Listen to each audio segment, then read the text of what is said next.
Your Excellencies, members of the European Parliament, ladies and gentlemen, to welcome you to this evening's Nobel Prize Dialogue, it's my pleasure to introduce Maria Leptin, President of the European Research Council, and Anna Sostrom-Douargy, Acting Director of the Nobel Foundation. Please join me in welcoming them on stage.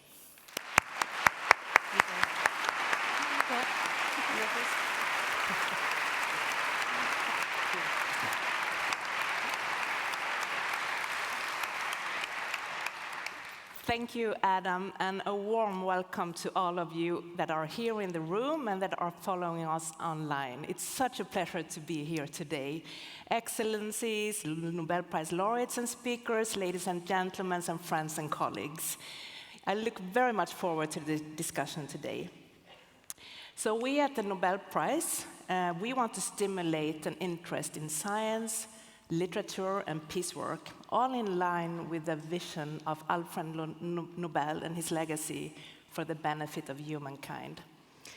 And this that we are doing here today is part of a series of events that we are doing around the world. Last year in May, we held a Nobel Prize Summit in Washington, D.C. on a similar theme. It was on truth, trust, and hope. And we talked about how to protect the integrity of the information ecosystem and also the risks of mis- and disinformation with emerging new technologies. But we also talked about the trust in science and how important that is to understand our world. This year is a big year for elections and the future of democracy, where many citizens will be able to cast their votes. We know that AI-generated mis- and disinformation affects elections all around the world. So that is why we want to discuss democracy that we know is on decline. So we are here mainly for three reasons. For more than 100 years, the Nobel Prize have recognized and celebrated defenders of democracy. Two of them are with us here today, the Nobel Peace Prize laureate Maria Ressa and Alexandra Matvichuk from the Center for Civil Liberties from Ukraine, and they will join us here on stage in just a few minutes. We also value science and fact-based worldviews, which in fact underpin good democracies. We need to stand up and protect science and facts. And for that, we have two wonderful science laureates here today with us, Sir Paul Nurse and Ben Feringa, who will do just that. And of course, the world clearly needs investment in basic and curiosity-driven research. And if we want to understand the world, but also, for example, if we want to understand how AI affects society. And in fact, the common denominator of all laureates from all prize categories is just curiosity and the urge to pose questions. So we are very, very happy to organize the Nobel Prize Dialogue in Brussels here today together with the European Research Council, an organization that, just like ours, cherish and promote basic and curiosity-driven research. So thank you so much for this collaboration, and I leave the word to you, Maria. Thank you, Anna. We're hosted here this evening in this wonderful Beaux-Arts Center for Arts, Literature, Music, Dance in this gorgeous 1928 architecture by architect Victor Orta.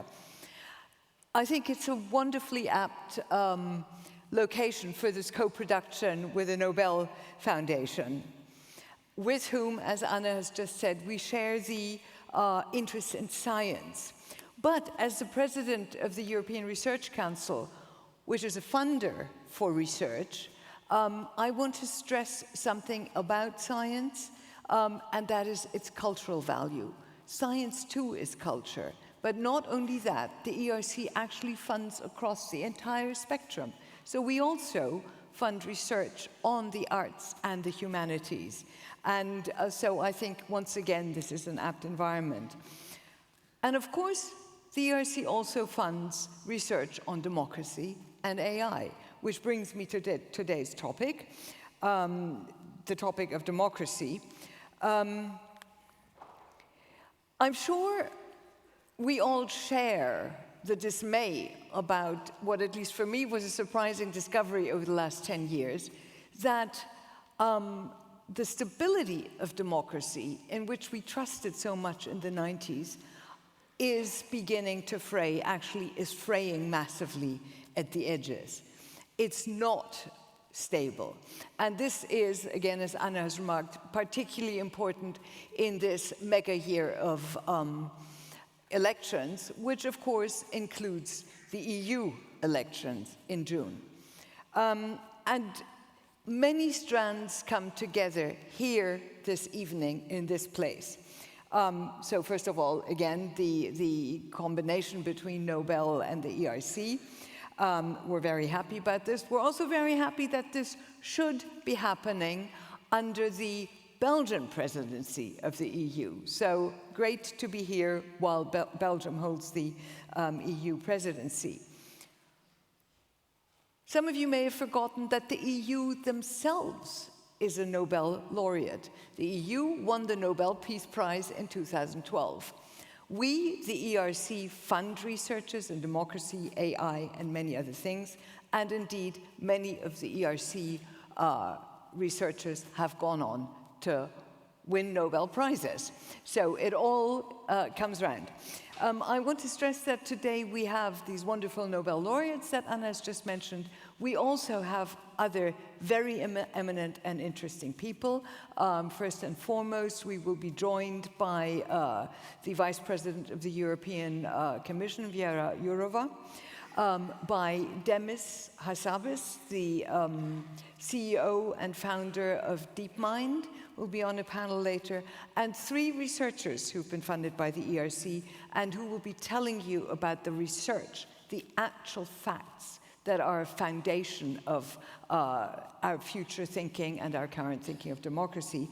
Michael Brutel, Emilia Kaspar, and Stefania Milan, who will be telling you about their research later on. So I think we're looking forward to a really exciting evening of insights. I at least am looking forward to it, and I hope you are, and that you will derive the inspiration and insights that you've come here for and that you're justified in expecting from this crowd. Thank you very much for being here. Thank you.